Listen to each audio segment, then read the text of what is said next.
I sold it for $200,000. I'm off to travel abroad with Mom. We won't be home Wednesday anyway, and there's no house. Don't bother coming back. When I returned to my parents' house, I called my husband, Tommy, who blurted out that he had sold our house. Wait a minute, what do you mean?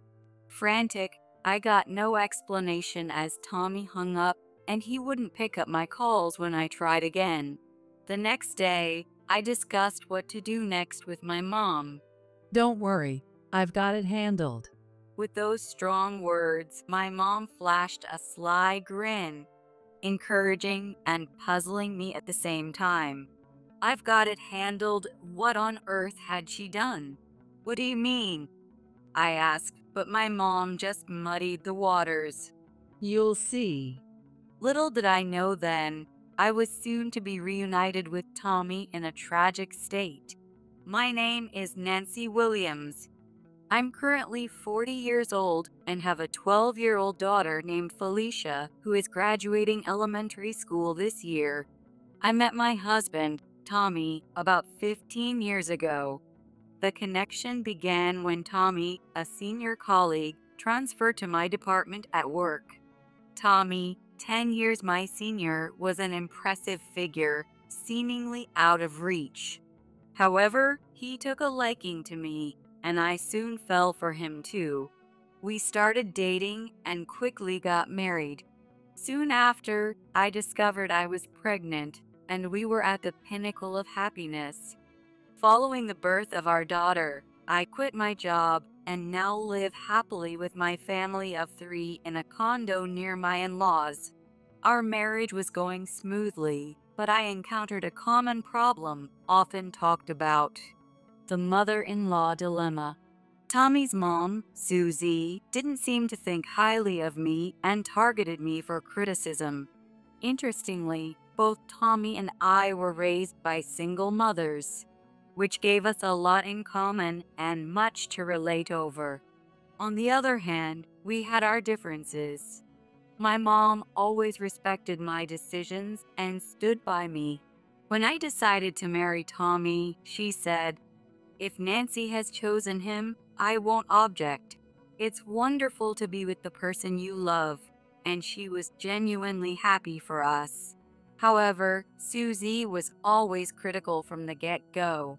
When we announced our marriage and went to greet her, she frowned in my presence and said, Tommy, are you sure about her? Raised by a single mom, couldn't you find someone more decent? Despite being a single mother herself, Susie belittled my family background, which left me agape.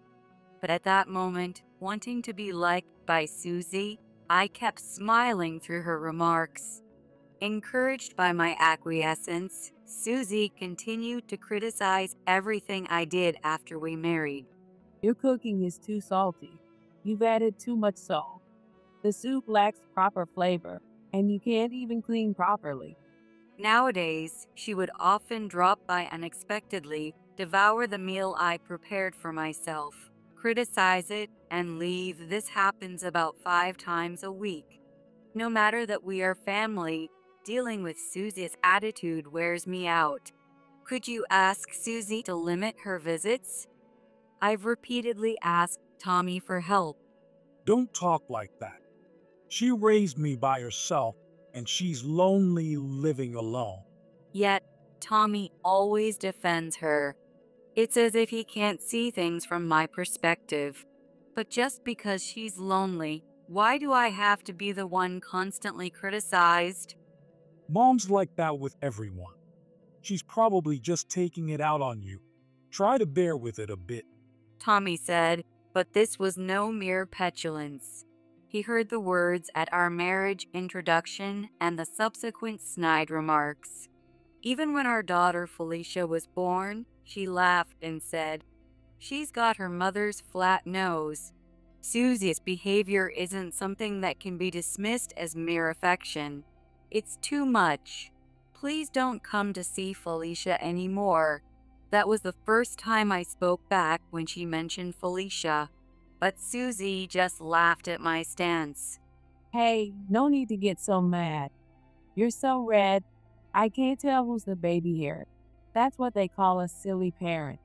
Tommy was there at the time, but Tommy just grinned stupidly, trying to keep Susie in a good mood without saying a word. No matter what I said afterward, it was like talking to a wall. No matter how much I resisted, it didn't reach Susie. I once tried to avoid Susie's visits by pretending not to be home. But Susie, undeterred, went through Tommy and got a key to our house. Tommy was no help, and I ended up being tormented by Susie's actions, enduring days of frustration.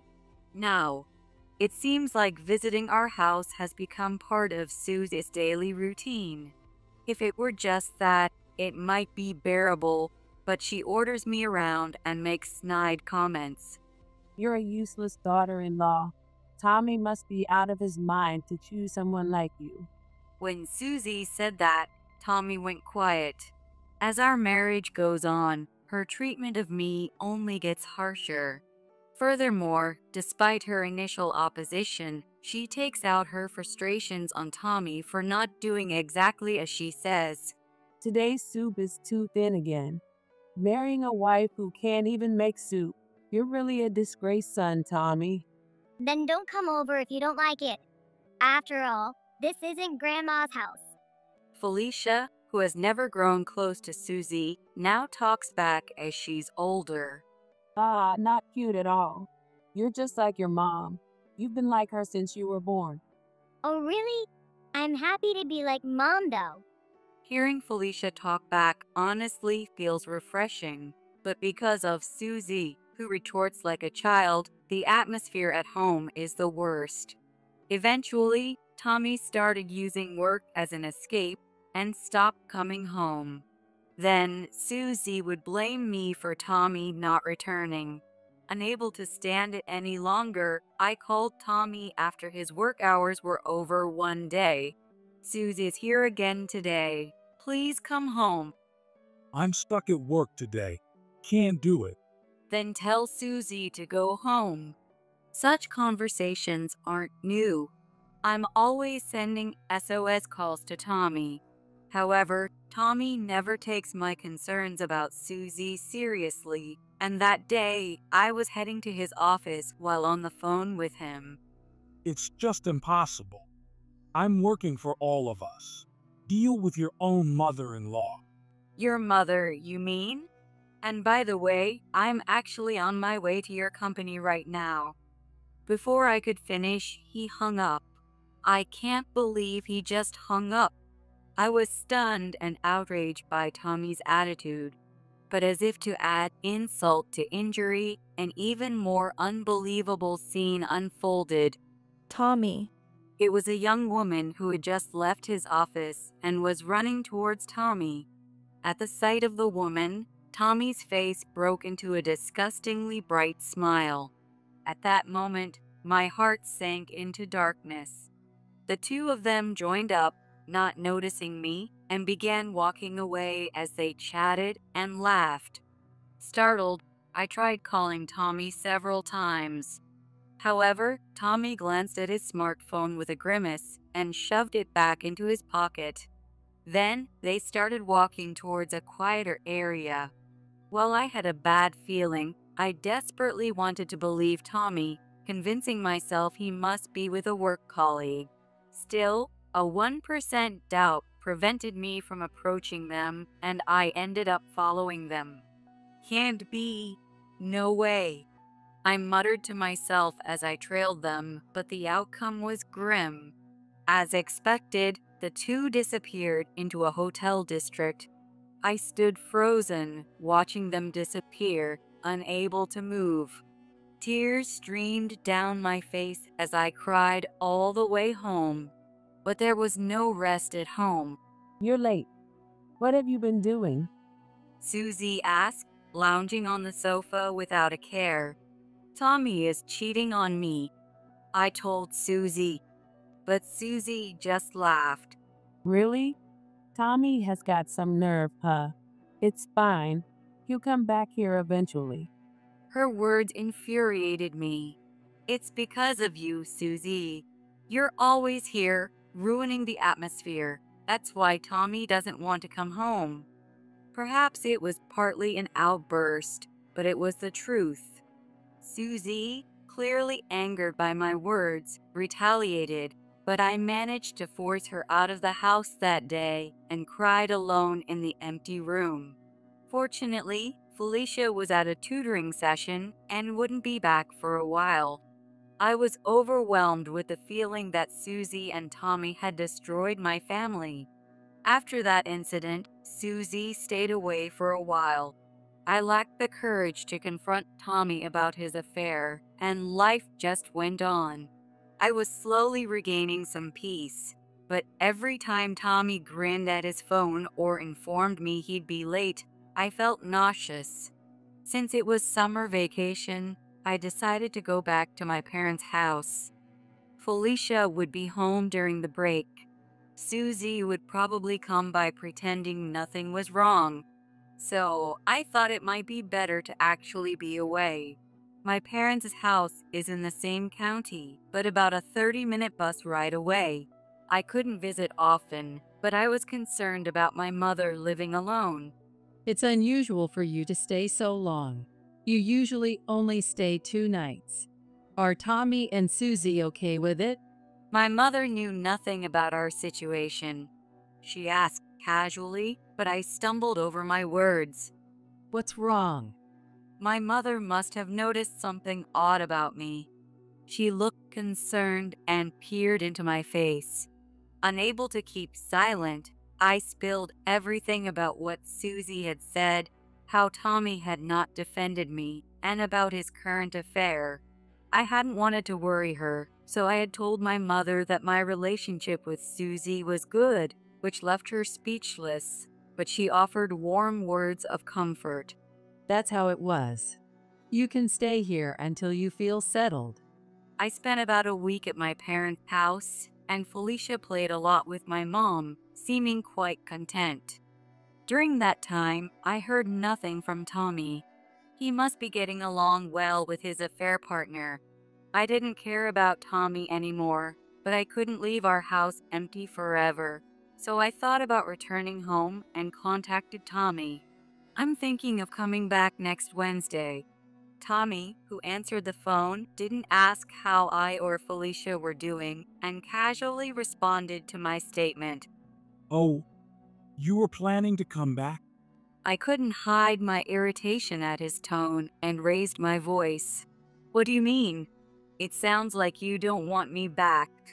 No, I didn't say that, but there's no house anymore. What? Tommy's words made me forget my anger momentarily as my thoughts froze. No house? What did he mean? As I puzzled over it, Tommy blithely continued. I sold it for $200,000. I'm going on a trip abroad with Mom, so I won't be here Wednesday anyway. There's no house. You don't need to come back. Wait a minute, what are you talking about? What I mean is, it's my house, and I can do what I want with it. Well, that's it. Tommy said this and then hung up the phone, and he wouldn't answer when I called back. The trip abroad with Susie sounded dubious, but the real issue was that he sold the house. If that was true, Susie must know about it. I called Susie to ask about the house and the trip in detail. A trip abroad? Oh, Tommy did mention something about that. Are you really going with him? It's not with his affair partner? I don't know. After all, you're the one who went back to your parents, leaving Tommy behind. And as for the house, it's your fault for leaving your home empty, being a housewife and all. Tommy said it, didn't he? That condo is Tommy's, so it's not your place to say anything. Talking to Susie yielded nothing, but from her tone, it was likely the trip was with his affair partner. You are. Susie, having not been able to rant at me for a few days, seemed to have built up stress, and despite being on the phone, she kept complaining. I let her words go in one ear and out the other, sighed, and hung up the phone after our conversation. Upon hearing this, my mother turned pale. That's too much. She was visibly angry about Susie and Tommy's actions. So, I guess I'll stay here a little longer. Of course. It was fortunate that Felicia and I had our basic needs met, but I couldn't stay silent about Tommy selling our house. There was no way I could forgive Tommy for what he did. The next day, I discussed with my mother what I should do. I can't forgive him. I want him to regret everything he's done and reflect on it. My mother listened silently to my furious tale, then smiled mischievously. You don't need to worry about anything, Nancy. But I can't stand the thought of him living happily with Susie or his affair partner. Calm down. It's okay. I've taken action.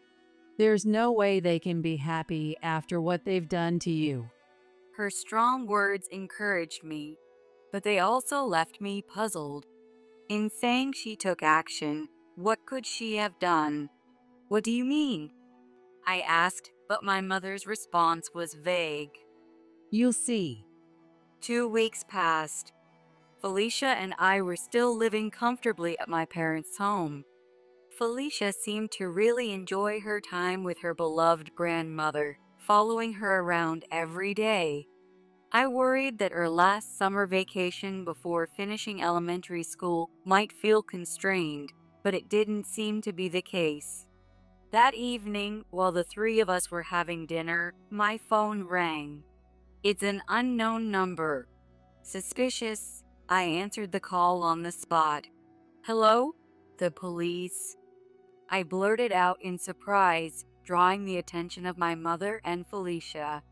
Without minding their gazes, the caller, who identified themselves as a police officer, explained the situation methodically.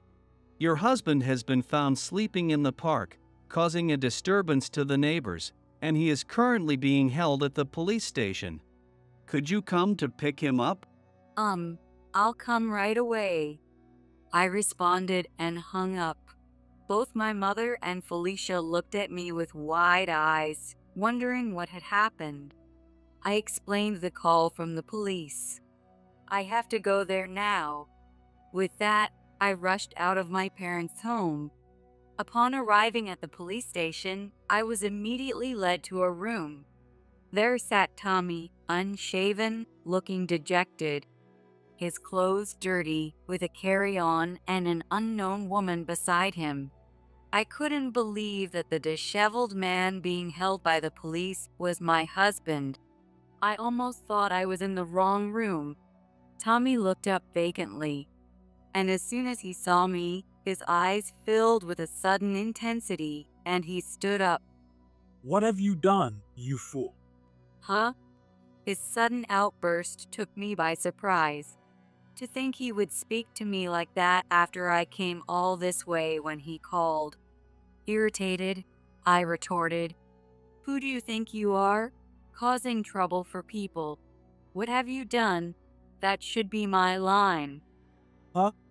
Don't mess with me. You manipulated the realtor. What are you going to do about me and Kristen's place to stay? Kristen.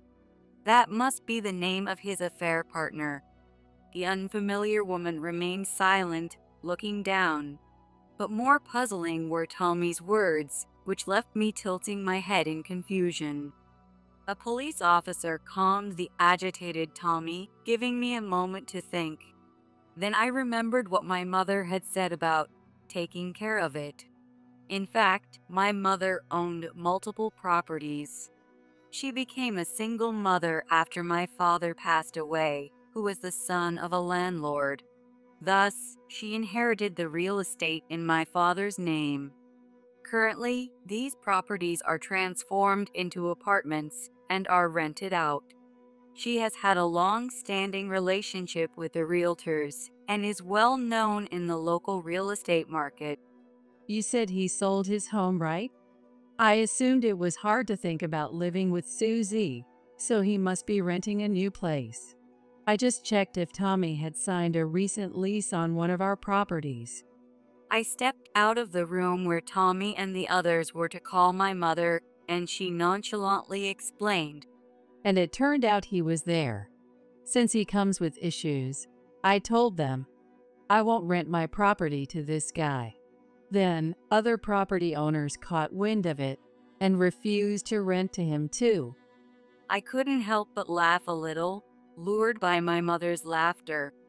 Piecing the story together, Tommy had sold our house, intending to live with Kristen, and searched for a place through a realtor.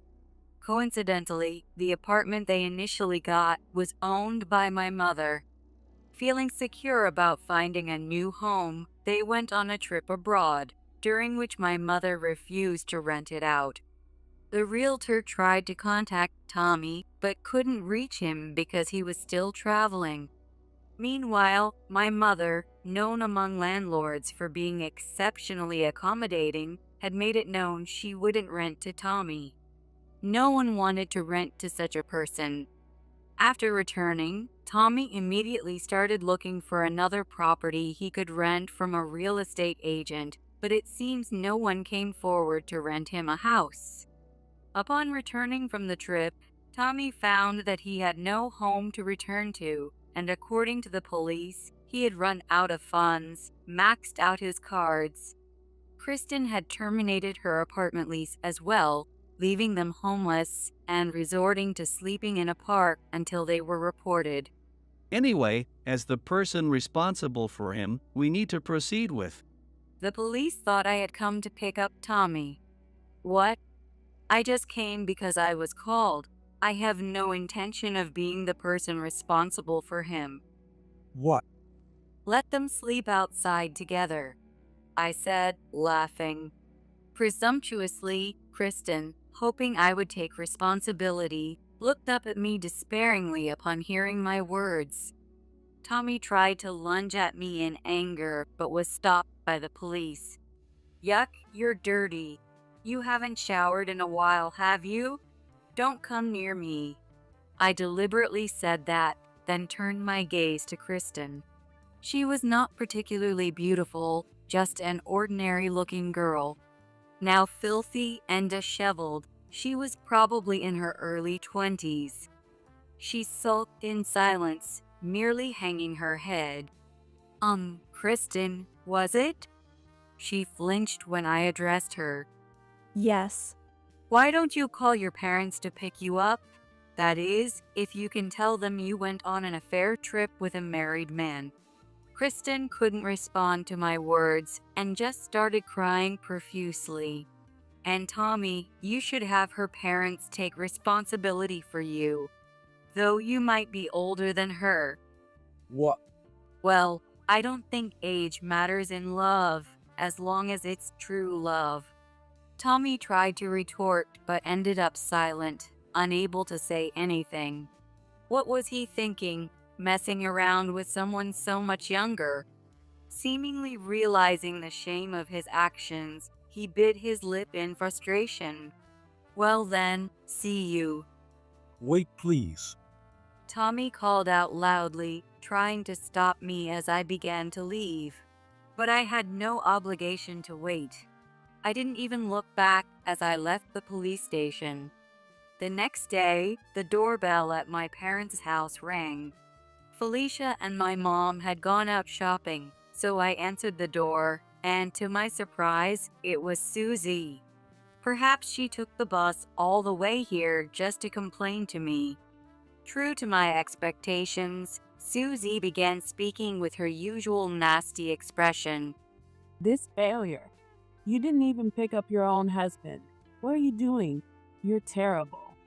She probably heard about me refusing to take responsibility yesterday. Apparently, Susie had picked him up this morning. Thinking he might have spent the night at the police station, I chuckled, which made Susie turn red with anger. What are you laughing at? This isn't funny. However, a question popped into my mind. I mean, you could have just let Tommy and Kristen stay at your place, Susie. It's terrible to blame me without doing what you could yourself. I wasn't there. Not there? I asked back, and Susie laughed as if boasting. Tommy gifted me a spa trip. It was for 5 nights and 6 days. I just got back yesterday. It's a shame such a kind son ended up with you as his wife. I didn't know when Tommy had gone overseas or how long he had been in the park. But while Tommy was out sleeping in parks, Susie was comfortably enjoying a spa. Though she didn't know it was happening, she wasn't in any position to blame others. Susie was gifted a spa trip by Tommy? That's nice for you. I was forced to retreat to my parents' house because Tommy sold our house without my consent. Who should really be helping Tommy? As I smiled sweetly at her, Susie looked at me as if she'd seen something disgusting and began muttering complaints and excuses. Anyway, to do such a thing to your own husband, you and your mother will get what's coming to you. That's why no good comes from single mothers and their children. Enraged, Susie said this in desperation and then left. Was she referring to herself and Tommy as single mothers and their children? Thinking this, I watched Susie hurriedly walk away. A few hours later, Tommy contacted me. Wondering what it was this time, I answered the phone with a sense of dread. Mom fell and broke her bone on her way back from your house, and now she's hospitalized. Tommy seemed quite panicked. She said we'd get our comeuppance and broke her bone on her way home. I couldn't help but burst out laughing. I've never seen such a perfect boomerang. What's so funny? Anyway, it's serious, so come back home. Back to where? I don't have a home, remember? You can come to my parents' house. Tommy said it as if it was the most natural thing, but why would he think I'd agree to that? No thanks. Why don't you ask Kristen? I told him, but Tommy's response was sluggish. Probably even Kristen had rejected him. Oh, so your beloved Kristen can't even take care of Susie for you? Well, it's Susie after all. No surprise there. Then you should take care of your mother yourself. On the other end of the phone, Tommy seemed utterly devastated. Don't say that. We're family, aren't we? Now he starts talking about family. Perhaps Kristen had dumped him. But that doesn't mean I'm obliged to help. I scoffed at his words and responded, I can't consider someone who wouldn't help me as family, so I won't help either. After that, I told Tommy I wanted a divorce. I thought the process would go smoothly, but surprisingly, Susie opposed our divorce. If marrying such a woman means breaking up with you, you're better. I won't allow a divorce. Just come back home and I'll forgive you. She must have been talking about Kristen. Susie had probably realized that Kristen wouldn't be able to fulfill her expectation of a daughter-in-law taking care of her in-laws. Of course, I had no intention of doing that either. And it turned out that Tommy really had broken up with Kristen, so Susie's worries were unfounded. Probably Tommy was the one who got dumped. Kristen must have realized she couldn't be happy with someone like Tommy. But I'm not about to let someone who went after my husband get off scot-free. Of course, I'm going to demand a hefty alimony. For the young Kristen, it would be a large amount, but I demanded $20,000. I can't pay that kind of money. We broke up. Isn't that enough? I went to talk to her with a lawyer. She turned pale and whispered weakly. She seemed so timid, it made me wonder why she'd go after someone else's husband. But no matter her personality, I was not going to forgive Kristen. Being cheated on, I was so devastated I wished I could just disappear. But it wasn't just that. While you were having a great time with Tommy, I was suffering from the stress given by Tommy's mother. But You not only stole Tommy, but also our family time. I know Tommy is to blame, but if you had a bit more common sense and moral standards, this wouldn't have happened. Kristen was crying when she heard those words. However, her tears seemed less about remorse and more about her anxiety over what happens next. Indeed, she hadn't offered a sincere apology, just repeating, but, looking for a way out. It seems Kristen came from a rural area, and her father is known to be strict. With no home to return to, I think she should go back to the countryside and be reprimanded by her stern father. I've also demanded alimony from Tommy. First, as part of the property settlement, the money from the house sale is to be split. Out of the $200,000, $100,000 should be mine. Tommy's share is also $100,000, of which he has already squandered $20,000 on extravagant travel, leaving him with $80,000. I've decided to have him pay $30,000 as alimony and $50,000 as child support in a lump sum. I chose a lump sum payment for the child support because I wanted to limit any further interactions with Tommy. Tommy has apparently squandered his savings on Kristen, leaving him penniless. During our last conversation, Tommy apologized profusely to me. I'm really sorry. Let's start over. If that's not possible, at least forgive the alimony or reduce the child support. While he expresses his apologies, like Kristen, he seemed more self-pitying than remorseful, which made me sigh. Are you kidding? If you understood how much pain I went through, you wouldn't dare ask for alimony forgiveness. That's well. And Felicia is about to enter high school and college, and $50,000 is hardly enough. But I've already reduced the amount because you can't afford to pay more. You should be thankful for that. Tommy was speechless, finally understanding just how pathetic a father and husband he had been. Can I see Felicia anymore? As he spoke, tears messed up his face. You shouldn't. It's not for me to say, but Felicia doesn't want to. That's... Even putting aside the affair, if you had been a wonderful father, Felicia wouldn't feel this way. But you never stood up for Felicia and me against Susie's complaints. Contrasting my laughter, Tommy looked utterly defeated. I remembered what Felicia had said. Dad is not only useless, but he's making Mom suffer. So just get a divorce already.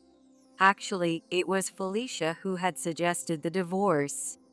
If I had children, I might have hesitated to divorce, but it was Felicia's words that made me decide. I have a real family with my mother and Felicia, and I felt that was all I needed. When I shared this, Tommy turned pale and just cried silently. Even if he thought his actions were minor, they had a major impact on others. I hope he lives his life, never forgetting the pain he caused and reflecting on his actions. Tommy, having no money to rent a house, started living with Susie in his parents' house. Susie required care due to complications from her fracture, so Tommy worked reduced hours to care for her. Their income drastically decreased, and they had to live a poor life, needing a helper when Tommy was away. Originally, Susie tried to rely on me, and Tommy tried to push her onto me. He probably intended to make me take care of Susie as well. Fortunately, I managed to escape that situation. I imagine caring for Susie with her difficult personality is tough, but that's Tommy's responsibility. I don't know how many decades of caregiving lie ahead, but Tommy has no choice but to do his best. As for Kristen, after impulsively canceling her lease and being unable to pay alimony, she consulted her parents.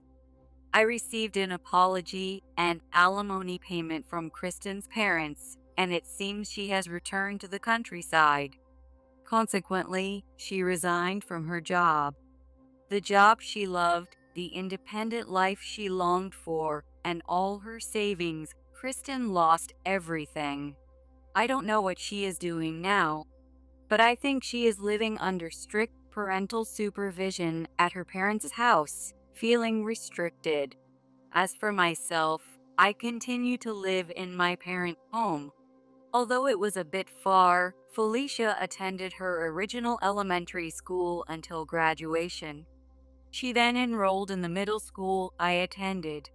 Seeing my daughter in the same uniform I wore, my mother tearfully expressed her joy. My mother always silently wished for my happiness, and although she never spoke about her feelings, I realized after living together that she must have felt lonely at times. From now on, I plan to do my best to show filial piety and make our family of 3 happy. Most importantly, I want to ensure that my mother and Felicia have a happy life.